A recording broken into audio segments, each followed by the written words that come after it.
Hai, jumpa lagi teman-teman semua. Pada kesempatan kali ini, saya akan membahas dan menjelaskan tentang suhu dan kalor. Di mana ini adalah bab kelima dari materi kelas 11 di semester 1 ya, kawan-kawan ya. Jadi pada suhu dan kalor tampak di sini sudah digambarkan ya, digambarkan dalam peta konsep. Jadi nanti kita akan mempelajari tentang suhu, kemudian ada pemuaian, ada kalor, dan juga perpindahan kalor ya. Nah, untuk materi suhu dan kalor, mungkin kalian semua sudah pernah ya mempelajari waktu di SMP ya. Nah, dalam kesempatan kali ini kita akan membahas lebih dalam lagi ya. Maka kita akan mulai pada slide yang kedua. Baik, suhu ya. Mungkin pada saat pandemi seperti ini, suhu badan itu mungkin sangat dikhawatirkan setiap orang ya. Jadi setiap kali kita masuk di sebuah tempat, tempat entah itu di keramaian, kemudian di mall atau dimanapun ya, kita pasti akan di scan ya suhu kita. Nah, kalau suhu kita di atas 38 atau 39, nah itu harus hati-hati ya. Kita pasti akan ditindaklanjuti apakah kita terkena COVID atau tidak. Nah, tapi amit-amit ya, jangan sampai itu terjadi untuk kita. Oke, mulai dari pengertian suhu. Apa itu pengertian suhu? Suhu itu sering disebut dengan istilah temperatur ya, kawan-kawan ya. Temperatur itu adalah besaran untuk menyatakan derajat panas atau dinginnya suatu benda ya, derajat panas dinginnya suatu benda. Nah, alat apa yang digunakan untuk mengukur suhu? Pastinya kalian sudah tahu ya. Pasti di benak kalian termometer. Oke, termometer di sini ada beberapa jenis. Ada termometer yang biasa kita pakai dalam keluarga, dalam kehidupan sehari-hari ya. Ada termometer raksa dan alkohol, termometer bimetal, ada termometer hambatan, ada termokopel, termometer gas, dan pirometer. Nah, inilah yang pada saat ini sering digunakan ya untuk men-scan suhu badan kita ya, pirometer. Nah, tugas kawan-kawan semua nanti kalian cari informasi ya, cari informasi bagaimana cara kerja dari termometer raksa, bimetal, termokopel ya, hambatan, termometer gas dan pirometer. Fungsinya untuk apa ya? Silahkan nanti kalian cari informasi selanjutnya. Oke, next. Nah, untuk termometer sendiri itu mungkin kalian sudah pasti tahu lah ya. Ada termometer itu dengan skala Celsius, Fahrenheit, Kelvin, dan Reaumur. Nah, di negara kita tercinta ini di Indonesia itu kita biasa menggunakan dalam skala satuan Celsius ya. Celsius. Nah, kalau kita lihat skala titik beku dan titik didihnya setiap termometer, Celsius, Fahrenheit, Kelvin dan Reaumur. Nah, coba kalian amati gambar skala berikut ini ya. Jadi kalau Celsius titik bekunya 0, titik didihnya 100 ya, titik didihnya 100. Kalau Fahrenheit titik bekunya itu 32 derajat Fahrenheit. Titik didihnya 212 derajat Fahrenheit ya. Untuk Kelvin dimulai dari 273K Kelvin sampai 37K. Nah, ingat untuk Kelvin itu skala mutlak ya kawan-kawan ya. Jadi pada penulisannya nanti tanpa ada lambang derajat, hanya dituliskan dengan huruf K besar ya. Harus diperhatikan.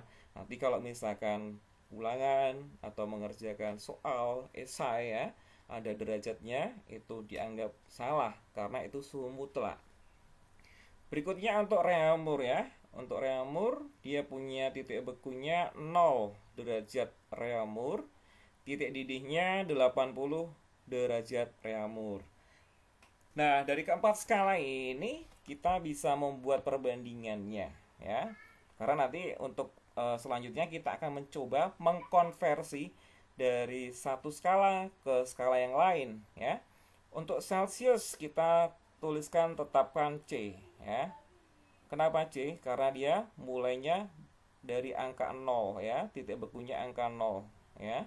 Kita tetap menuliskan di C. Kita membuat acuan di angka 0. Berikut untuk Fahrenheit.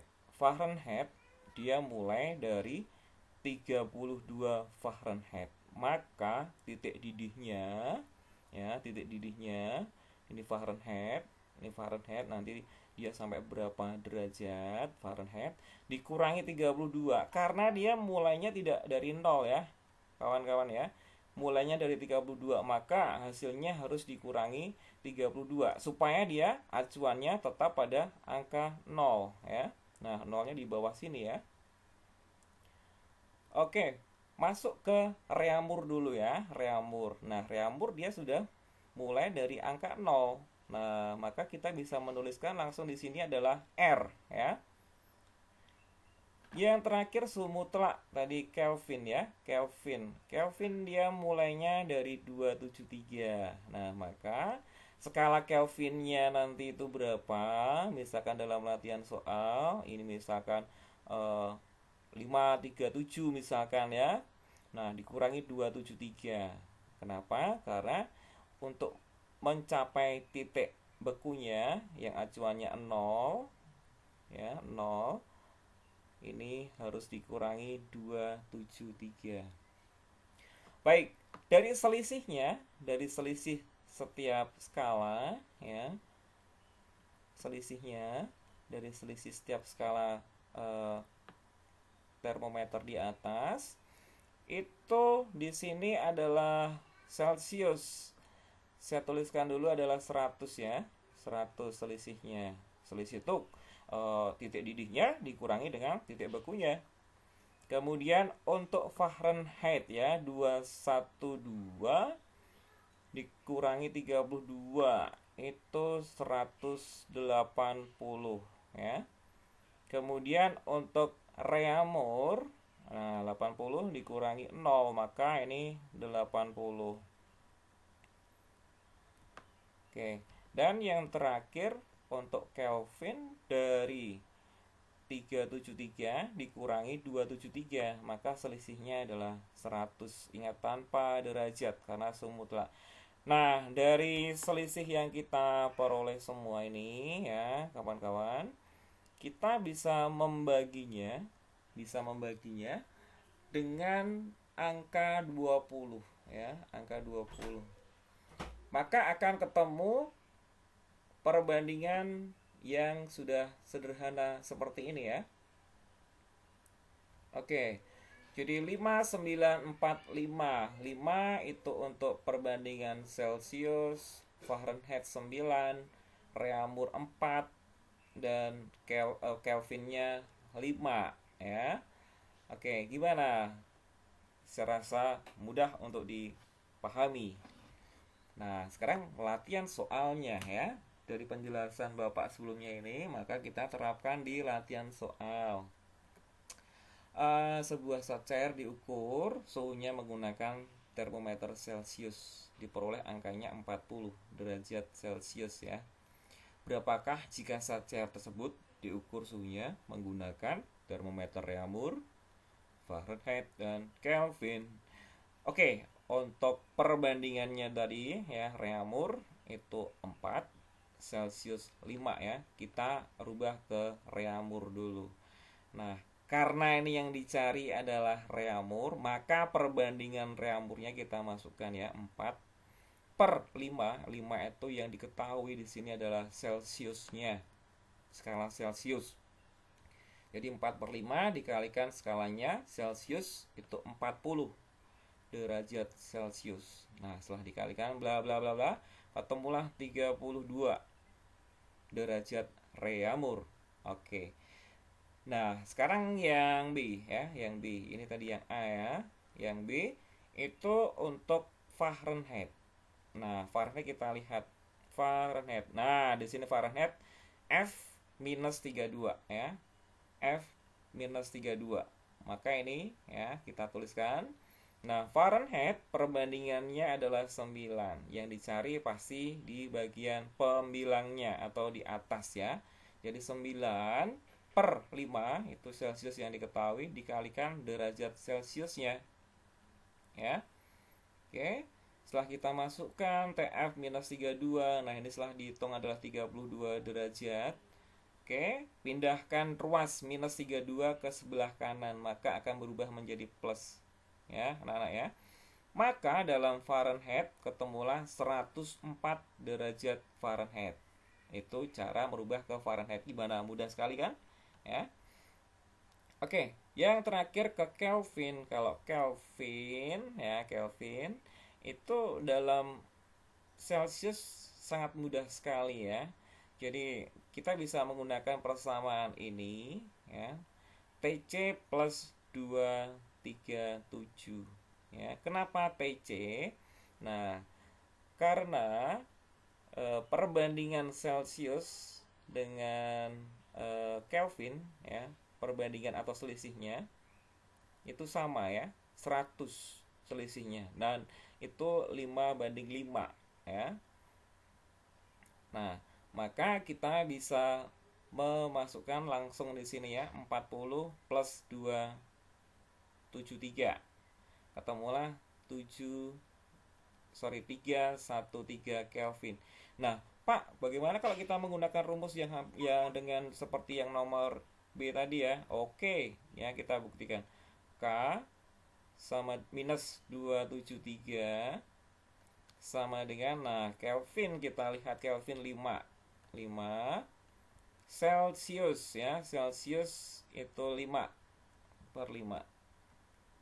Oke, dikalikan TC-nya ya, TC-nya. Nah, K minus 273, 5/5 berapa anak-anak? 1 ya kan? Dikali TC-nya berapa? 40. Maka K sama dengan 1 dikali 40 berapa? 40. Nah, ini pindah ke kanan jadi apa? Plus 273. Nah, ketemunya gimana? Sama atau tidak?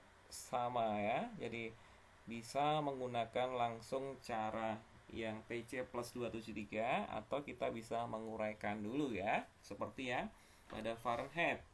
Oke, saya rasa mudah sekali untuk mengkonversi skala Celsius, Fahrenheit, Reaumur ataupun ke Kelvin. Baik, next. Nah, sekarang masih di bagian termometer ya, anak-anak ya. Jadi untuk termometer itu yang biasa kita gunakan, terutama termometer dalam kehidupan di keluarga ya, itu menggunakan alkohol ya. Materialnya atau fluidanya itu alkohol dan raksa. Nah, setiap fluida yang digunakan dalam termometer itu mempunyai kelebihan dan kekurangan masing-masing. Nah, untuk alkohol kelebihannya memiliki jangkauan pengukuran yang besar walaupun tidak secepat raksa. Yang kedua, pembuangan alkohol bersifat teratur, linier ya, secara konstan terhadap kenaikan suhunya, dan yang jelas lebih ekonomis ya. Dan kekurangannya, titik didih alkohol rendah 78 derajat Celcius ya. Maka dia hanya bisa mengukur nggak sampai lebih dari 40 derajat Celcius. Alkohol membasahi dinding tabung. Nah, itu akan terjadi kesalahan dalam pengukuran ya. Kemudian kelebihan raksa. Kalau kita lihat, raksa cepat memuai, memiliki jangkauan pengukuran yang lebih besar, raksa itu tidak akan membasahi dinding tabung, ya. Pemuaian raksa teratur, linier terhadap kenaikan suhu, hampir sama dengan kelebihan dari alkohol. Nah, tetapi kekurangan raksa harganya lebih mahal. Raksa termasuk zat yang beracun, maka hati-hati ya kalau ada termometer di rumah yang menggunakan raksa yang pecah ya, atau yang tumpah fluida raksanya, harus menggunakan kaos tangan yang dari plastik gitu ya, atau dari karet. Raksa tidak dapat digunakan untuk mengukur suhu sangat rendah. Nah, itu kekurangannya. Jadi raksa tidak bisa mengukur suhu yang sangat rendah. Oke, itu kelebihan dan kekurangan setiap zat pengisi dari alkohol. Termometer. Masuk ke pemuaian ya. Sekarang pemuaian. Nah, pemuaian itu artinya apa kawan-kawan? Ya, pemuaian itu apa artinya kawan-kawan? Nah, pemuaian itu suatu perubahan ya, perubahan wujud zat padat ya, atau zat cair. Jadi yang bisa memuai itu nggak cuma zat padat, bisa terjadi zat cair, bahkan untuk gas juga bisa memuai. Nah, untuk lebih jelasnya kita akan bahas satu persatu. Yang pertama, pemuaian zat padat. Pemuaian zat padat. Nah, mungkin kalian juga pernah melakukan atau mengamati ya. Di sini ada sebuah video seseorang memanaskan logam ya, memanaskan logam dengan lilin yang nyala tentunya. Nah, yang pertama, pemuaian panjang. Artinya, definisinya itu perubahan panjang sebuah benda karena menerima kalor dari luar. Luar itu maksudnya ya lingkungan luar, di luar dari zat yang akan dipanaskan itu. Nah, perubahan panjangnya itu seperti apa? Nah, ini rumusnya ya. Delta L perubahan panjang sama dengan panjang mula-mula ya. L0 itu panjang mula-mula, alfa itu koefisiennya, koefisien mulai panjang beberapa logam, nanti akan ada tabelnya masing-masing ya. Kemudian delta T itu perubahan suhunya, misalkan suhu mula-mula saat logam sebelum dipanaskan itu 20, dipanaskan hingga 100. Nah, delta T nya berarti 100 minus 20. Nah, dari delta L di atas bisa kita jabarkan panjang akhirnya ya. Ini panjang akhirnya. L sama dengan L0 dalam kurung 1 plus alfa dikalikan delta T. Ya. Oke. Berikutnya pemuaian luas. Definisinya, perubahan luas sebuah benda karena menerima kalor dari luar ya, perubahan luas karena menerima kalor dari luar. Nah, maka besarnya perubahan luasnya itu adalah A0 luas mula-mula dikalikan koefisien muai luas ya, beta, dikali delta T. Nah, kalau Pak kok hanya diketahui alfanya gimana? Nah, untuk mencari beta itu besarnya 2 kali alfa ya. Nah, nanti dijelaskan di bagian bawah sini ya. Jadi, jika dalam soal hanya diketahui alfa, maka untuk mencari beta harus dikalikan 2 ya.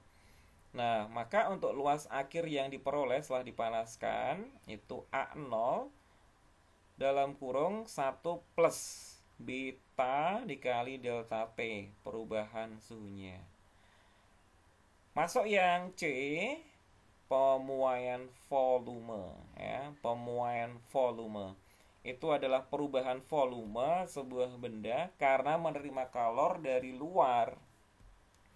Nah, perubahan volumenya seberapa besar? Nah, delta V sama dengan volume mula-mula atau V0 dikalikan gamma dikalikan delta T ya. Gamma ini koefisien muai volume, besarnya 3 kali alfa ya, 3 kali alfa ya. Jadi gamma sama dengan 3 kali alfa. Kalau beta tadi 2 kali alfa, kalau gamma adalah 3 kali alfa.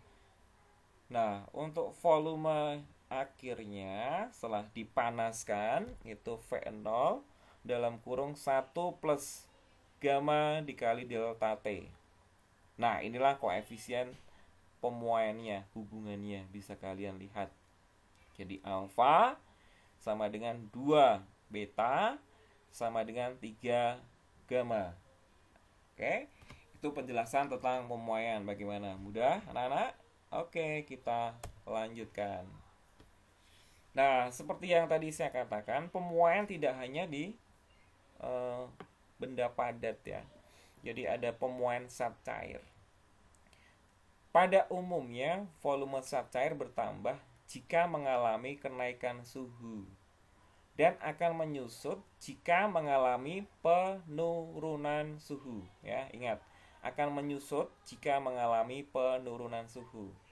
Nah, besarnya pemuaian volume atau perubahan volumenya itu adalah V0 gamma dikali delta T, di mana volume akhir sama dengan V0 dalam kurung 1 plus gamma dikali delta T. Oke, pada saat dipanaskan dari suhu 0 derajat Celcius sampai 4 derajat Celcius, itu air justru akan mengalami penyusutan ya, kawan-kawan ya, penyusutan. Dia akan menyusut. Tetapi setelah lepas dari suhu 4 derajat Celcius, dia akan mengalami pemuaian volume. Sehingga massa jenisnya juga meningkat.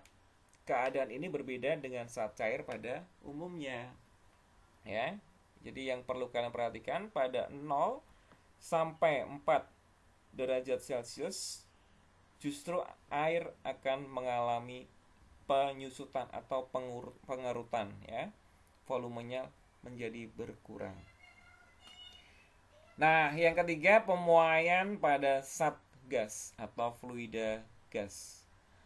Gas itu juga bisa mengalami pemuaian ketika terjadi kenaikan suhu dan mengalami penyusutan ketika terjadi penurunan suhu. Nah, di sini besarnya pemuaian zat gas perubahannya itu delta V sama dengan V0.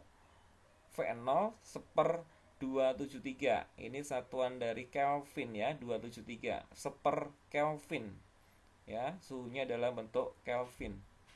Dikali delta T. Nah, delta T-nya juga nanti harus kita konversikan ke dalam Kelvin. Nah, berikutnya untuk perubahan volume gas ya yang dipanaskan atau mengalami pemuaian itu V0 dalam kurung 1 plus 1 per 273 dikalikan delta T. Oke, itu penjelasan tentang jenis-jenis pemuaian, pemuaian zat padat, zat cair, dan zat gas. Saya harapkan ya kalian bisa memahami. Oke, saya lanjutkan di contoh soal ya. Oke. Aluminium mempunyai luas 4 meter persegi. Nah, aluminium itu mempunyai koefisien muai panjang alfa ya, kawan-kawan ya. 2,4 kali 10 pangkat minus 5 per derajat Celcius ya. Itu satuan dari koefisien muai.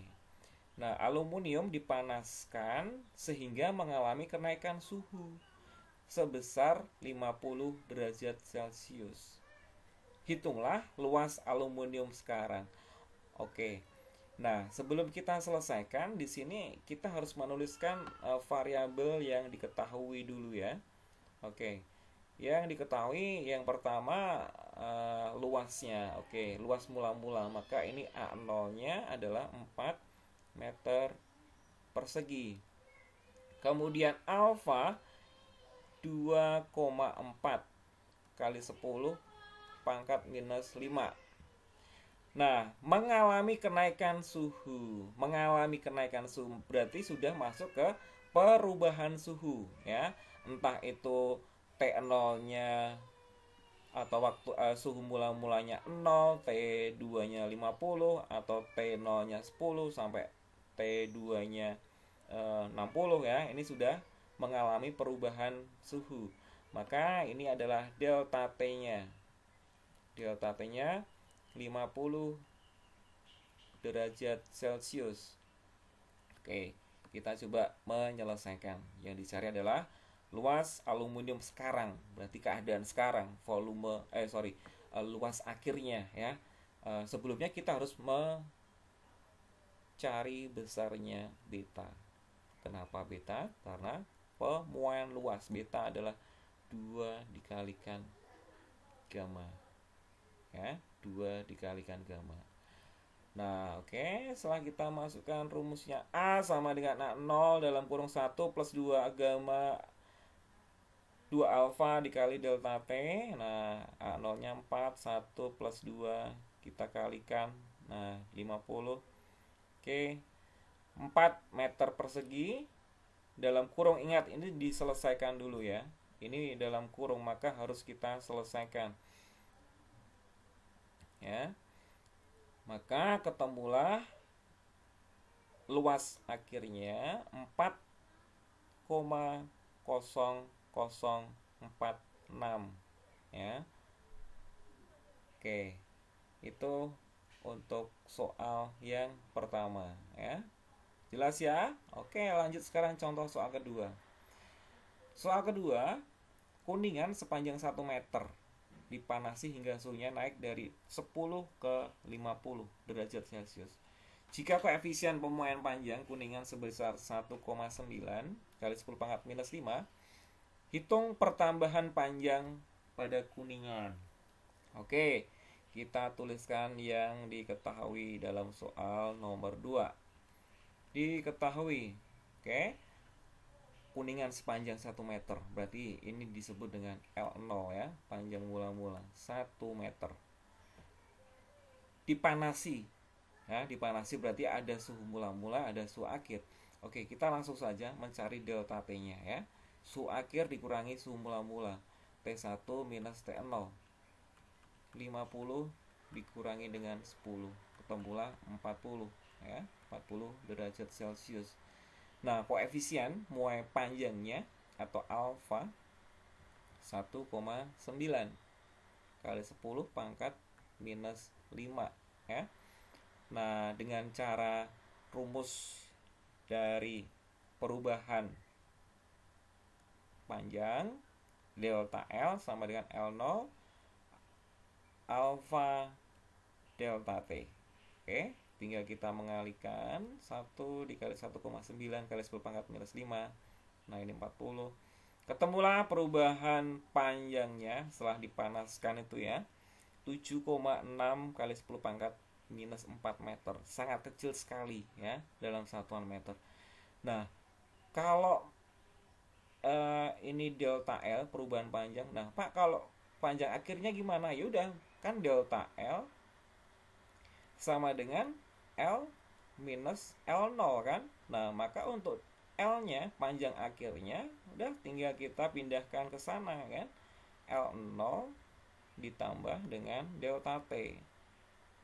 Delta L. Nah, ketemulah jadi 1 meter ditambah 7,6 kali 10 pangkat minus 4 ya. Jadi 1,000076 meter. Sangat kecil sekali memang perubahan dari panjangnya. Oke? Mudah kan? Saya rasa mudah untuk dipahami contoh pemuaiannya. Oke. Nah, sekarang kita masuk ke materi berikutnya, kalor ya. Dari peta konsep tadi kita akan mempelajari dari kalor. Kalor itu adalah energi panas ya. Energi kalor itu suatu energi yang dapat berpindah dari suhu tinggi ke suhu rendah, atau sebenarnya bisa juga dari suhu rendah ke suhu tinggi ya. Jadi istilahnya energi panas yang dapat berpindah karena perubahan suhu.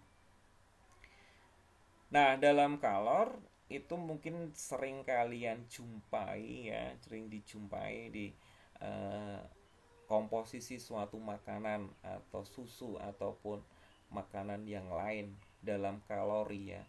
Satu kalori itu apa? Satu kalori itu kalori yang dibutuhkan oleh 1 gram air untuk menaikkan suhu sebesar 1 derajat Celcius. Nah, kalau kita konversi ke dalam joule, karena satuan kalori itu termasuk satuan dari energi ya. Jadi energi satuan internasionalnya joule, satuan CGS-nya ya itu kalori. 1 kalori itu sebanding atau bisa kita anggap sama dengan 4,2 joule. 1 joule-nya sama dengan 0,24 kalori ya. Nah, besarnya kalor itu apa yang mempengaruhi? Oke, kalor itu saya yakin kalian masih ingat ya pelajaran SMP ya. Q sama dengan MC delta T. Massa, kalor jenis, dan juga kenaikan suhu atau perubahan suhu. Nah, maka besarnya energi kalor dipengaruhi oleh 1, 2, 3. Massa, kalor jenis, dan kenaikan suhu. Kenaikan suhu nanti ada kaitannya dengan suhu akhir dan suhu mula-mula ya. Oke, sangat familiar sekali. Saya rasa kalian tidak lupa ya. Berikutnya yang ada hubungannya dengan kalor itu adalah asas Black ya, asas Black, asas hitam ya kalau dalam bahasa Jawanya. Asas Black menjelaskan tentang hukum kekekalan energi kalor.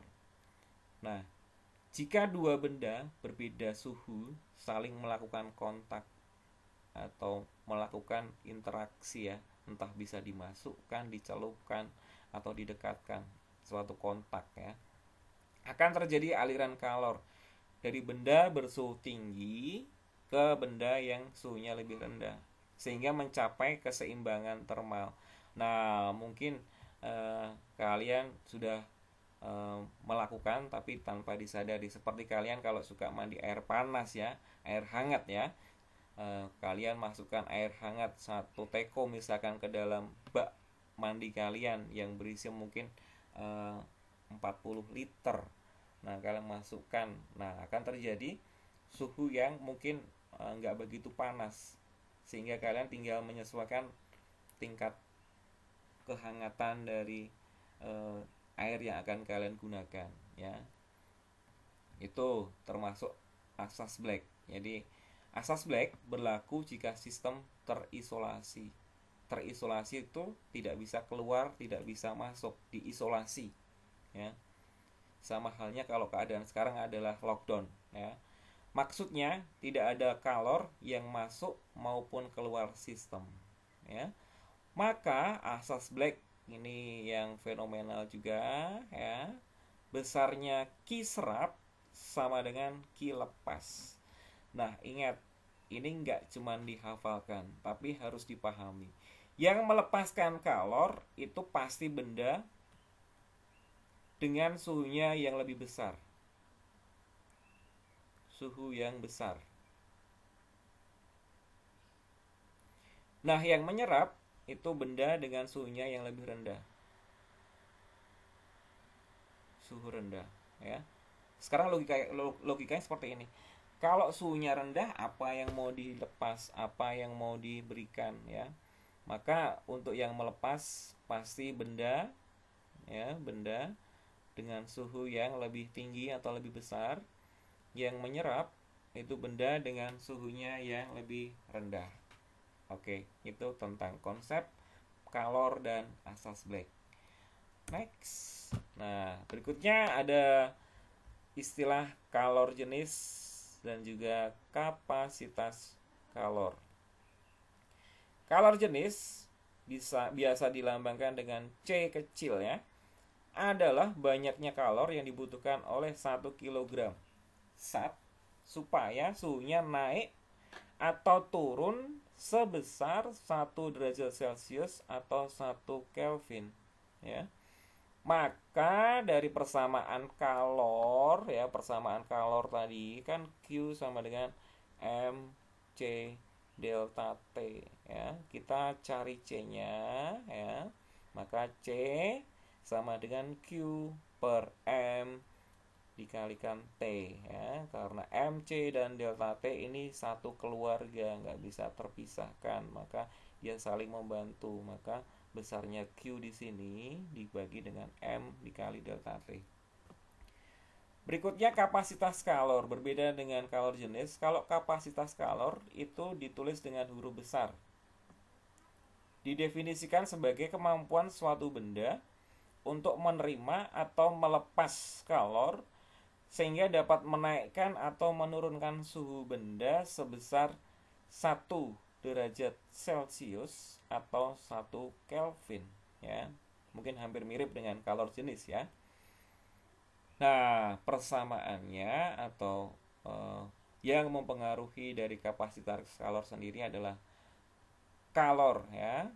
Kalor itu sendiri dengan perubahan suhu, ya. Atau C sama dengan MC. M-nya di massa, C-nya adalah kalor jenis. Oke, itu kalor jenis dan kapasitas kalor. Saya harap kalian bisa membedakan kapasitas kalor dengan kalor jenis. Oke, next, perubahan wujud. Nah, perubahan wujud sangat melekat dalam kehidupan kalian semua. Dan saya yakin tidak ada yang tidak punya mesin freezer kulkas di rumah, ya. Seandainya kalian ingin membuat es teh, ya kan, kalian pasti mencari pertama kali di freezer kulkas kalian. Kalian memasukkan es batu kalian ke dalam gelas yang sudah diberikan teh dengan gula, ya. Nah, lama-kelamaan batu es kalian yang kalian masukkan lama-lama akan mencair, dan lama-lama setelah dia mencair, melebur, suhunya akan kembali ke suhu normal atau suhu 0, ya. Nah, mari, perubahan wujud itu dipengaruhi oleh energi kalor. Perubahan wujud zat semacam ini dinamakan perubahan fisika, ya. Perubahan fisika itu ada berapa? Ada 3, ya. Jadi ada perubahan wujud benda, yaitu cair, padat, dan gas. Jadi mengalami perubahan wujud. Jadi untuk batu es tadi yang pertama bentuknya adalah padat akan berubah menjadi cair. Jadi fisiknya berbeda. Oke, paham ya? Nah, di sini kalau kita lihat diagramnya, ada gas, cair, dan padat. Nah, ini mungkin juga sudah sangat kalian pahami, ya. Jadi padat berubah menjadi gas namanya menyublim. Contohnya apa, anak-anak? Padat menjadi gas, kapur barus, Pak. Oke, kapur barus. Dari gas ke padat menghablur, ya, menghablur, atau sering disebut dengan deposisi. Contohnya apa? Kalau kalian suka naik motor, ya, lama-lama dalam mulut knalpot yang di bagian luar, ya, mulutnya itu akan mengalami kerak dari gas atau kerak dari asapnya, ya. Itu contoh dari deposisi. Kemudian dari cair ke padat, membeku, ya, jelas, ya, cair ke padat, ya. Contohnya es batu mencair, ya, dari padat ke cair, sama, ya. Ini ingin mencairkan suatu es batu juga. Dan gas menjadi cair itu mengebun atau embun, ya. Cair menjadi gas, menguap, ya. Banyak hal yang menguap seperti bensin, ya, bahan bakar itu bisa menguap. Oke, dalam proses perubahan wujud terdapat 2 persamaan energi kalor, yaitu kalor perubahan suhu dan kalor perubahan wujud. Oke, yang pertama kalor perubahan suhu, ya. Perubahan suhu itu setiap kali ada perubahan suhu kita menggunakan persamaan Q sama dengan MC delta T, seperti pada contoh yang sebelumnya. Kalor perubahan wujud itu terjadi pada saat apa? Saat melebur, ya, saat melebur atau mencair ya, yang sering kalian tahu ya. Kemudian ada saat mendidih. Nah, maka pada saat melebur dan mendidih itu ada disebut dengan kalor laten, atau di sini dilambangkan dengan L. Bisa kalor lebur dan juga kalor didih. Nah, kalau dengan menggunakan skala Celcius, melebur itu pada suhu berapa? Pada suhu 0 derajat Celcius. Kalau mendidih pada suhu berapa? Saat cair 100 derajat Celcius. Ini yang harus dipahami dalam kehidupan sehari-hari yang sudah kalian lakukan. Kalau tidak tahu sangat memalukan ya. Oke, ini contohnya ya, contoh soalnya, tolong dipahami. Misalkan kalian ya, ini yang melakukan kalian 500 gram es yang bersuhu minus 10 derajat Celcius, hendak kalian cairkan hingga menjadi suhunya 5 derajat Celcius. Jika kalori jenis es adalah 0,5 dalam kalori per gram derajat Celcius, sedangkan kalori lebur esnya itu 80 kalori per gram ya. Dan kalori jenisnya adalah air 1 kalori. Tentukan banyak kalori yang dibutuhkan. Oke. Kita tulis dulu yang diketahui.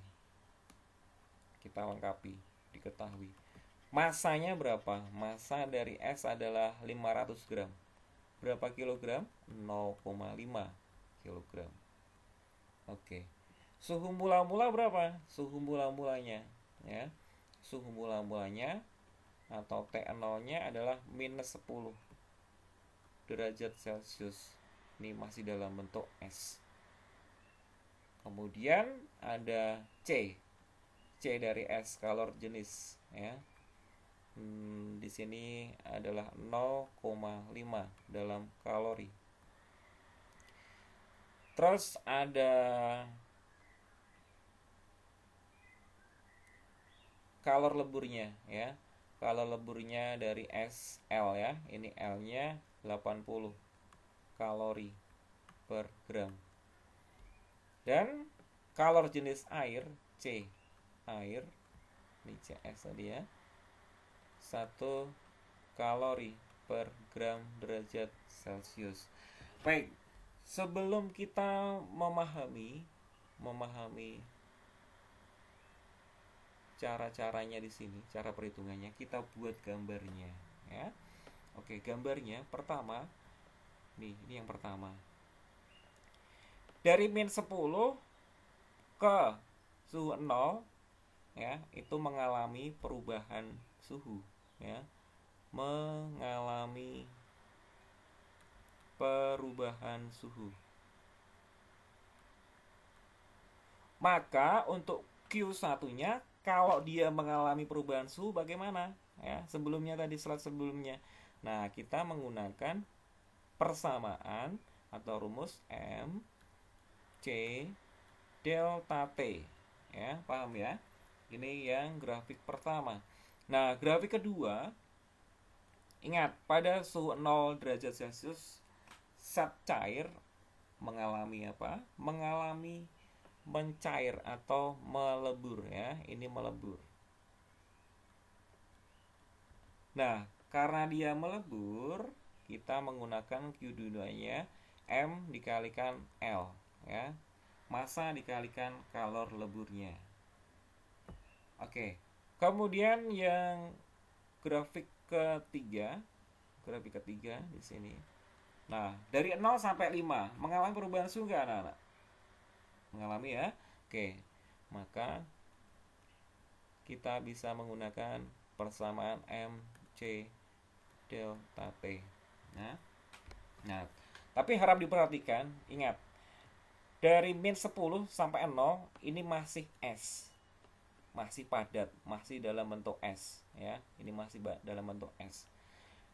Dari 0 sampai 5 dia sudah menjadi air ya, sudah menjadi air. Maka ini pengaruhnya di mana? Pengaruhnya di C, kalor jenisnya. Maka ini kita menggunakan CS, ya, CS.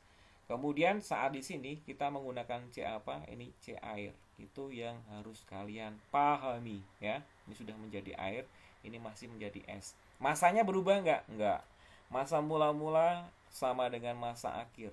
Jadi masanya tetap kita pakai 500 gram, ya. Nah, karena di sini diketahui dalam kalori, derajat Celcius, ya, kita pakai massa yang gram. Maka ini kembali saya coret, kita pakai 500 gram. Karena ini satuannya yang dipakai adalah bukan satuan internasional, satuan kalori nanti ya. Oke. Jadi untuk menaikkan, nah kita masukkan Q1-nya tadi ya, masih S ya, masih dari S ya, M, CS, delta T, oke. Nah, delta T-nya harap diperhatikan. T akhir dikurangi T mula-mula 0 ya. Ini kan dari arahnya kan jelas ya. Dari min 10 ke 0, maka suhu akhirnya 0 dikurangi min berapa? Min 10. Nah, min dikalikan min ketemunya apa anak-anak? Plus ya. Jadi 0 ditambah 10 ketemulah 10 ya. Harus diperhatikan. Jadi suhu akhir dikurangi suhu mula-mula.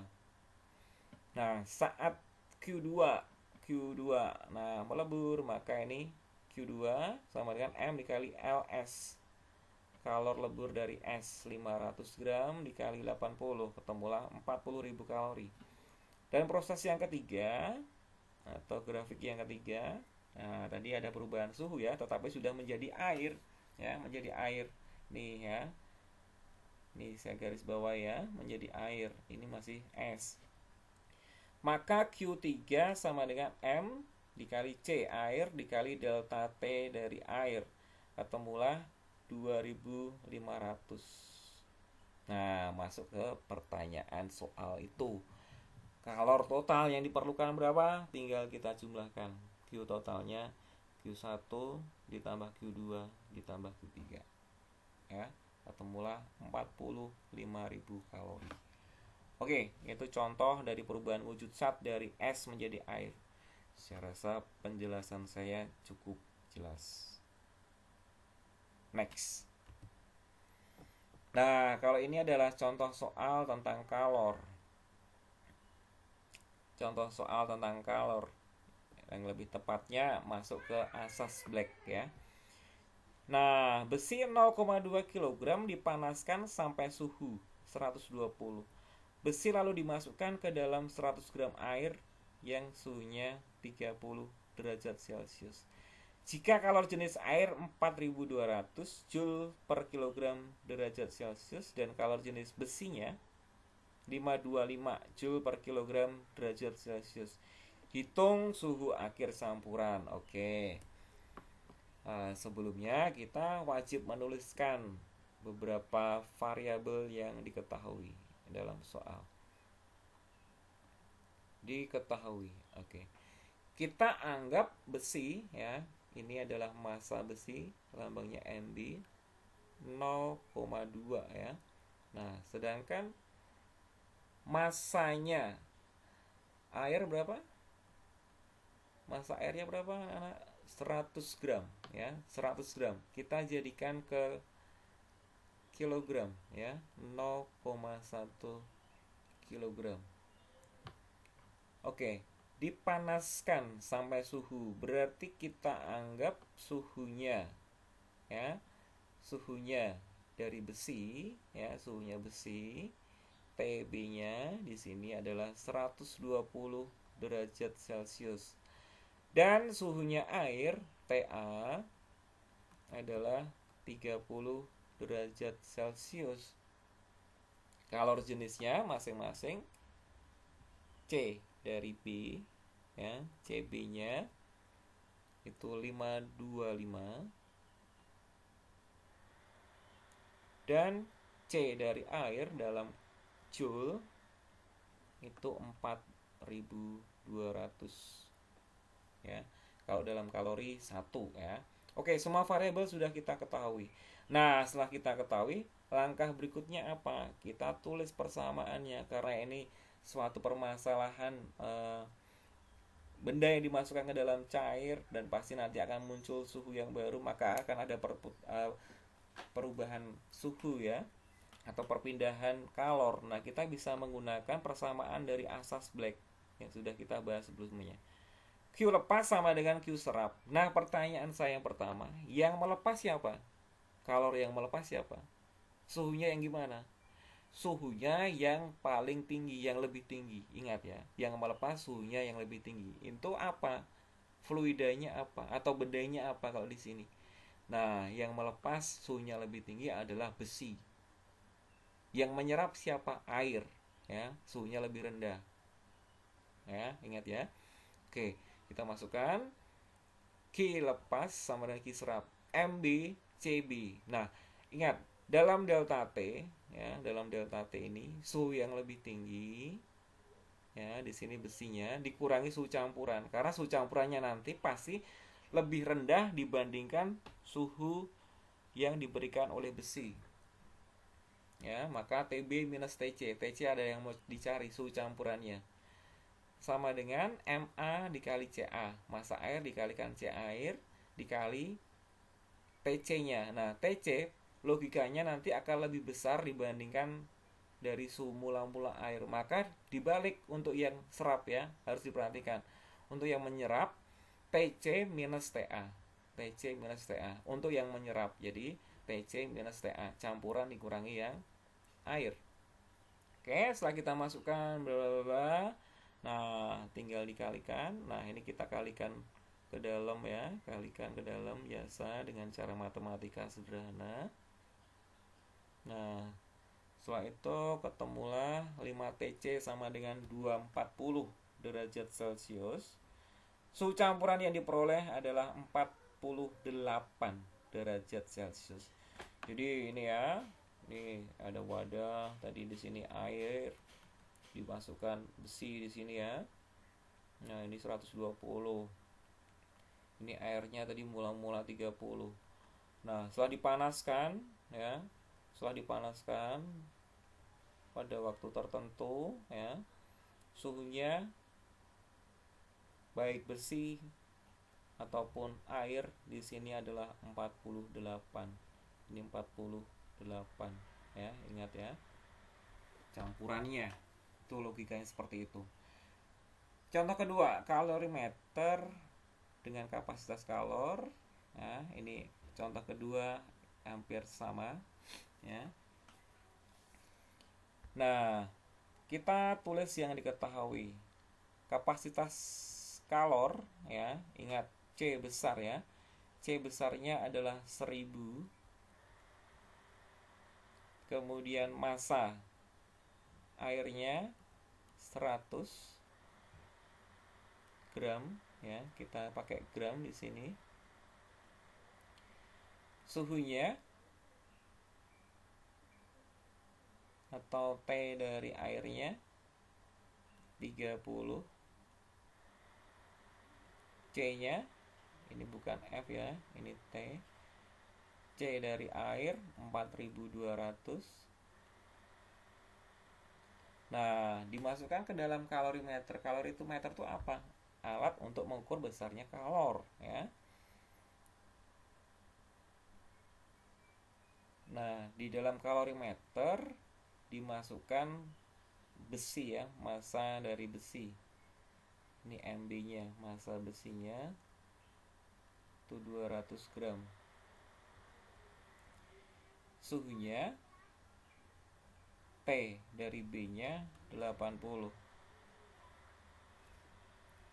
C dari B-nya adalah 500. Berapa suhu akhir campurannya? Oke, di sini yang melepaskan siapa? Oke. Jadi yang melepaskan di sini kalau kita buat gambaran secara sederhana. Nah, ini kalorimeter ya. Ini kalorimeter. Kalorimeter. Ini kalorimeternya. Kalorimeter. Kemudian di dalam kalorimeter ini ada air. Sesegera mungkin akan dimasukkan besi ya. Oke, ini akan dimasukkan besi. Ini akan dimasukkan besi. Besinya itu suhunya pertama,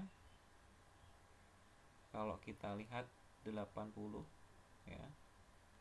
Airnya berapa? Airnya juga 30. Kalorimeter berapa? Nah, kalorimeter ini sebagai wadah yang mengikuti fluida awal. Karena fluida awal di dalam kalorimeter adalah air, maka suhunya juga 30 derajat. Ingat ya, suhu kalorimeter sama dengan suhu air di sini dianggap sama.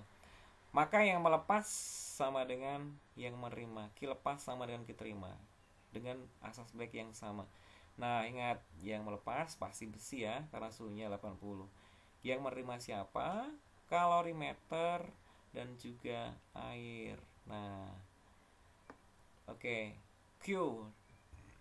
Kalor dari besi adalah MC delta T. Kemudian kalor dari kalorimeter itu bukan MC delta T, tapi C dikali delta T ya. Ingat, kapasitas kalor dikali delta T. Plus Q dari air MC delta T. Oke. Dengan memasukkan angka-angkanya, maka ketemulah suhu campurannya saat besi dimasukkan ke dalam kalorimeter yang berisi air ya, itu suhunya semua di dalamnya adalah 33,29 derajat Celcius ya. Oke, itu contoh soal dari kalor asas Black ya.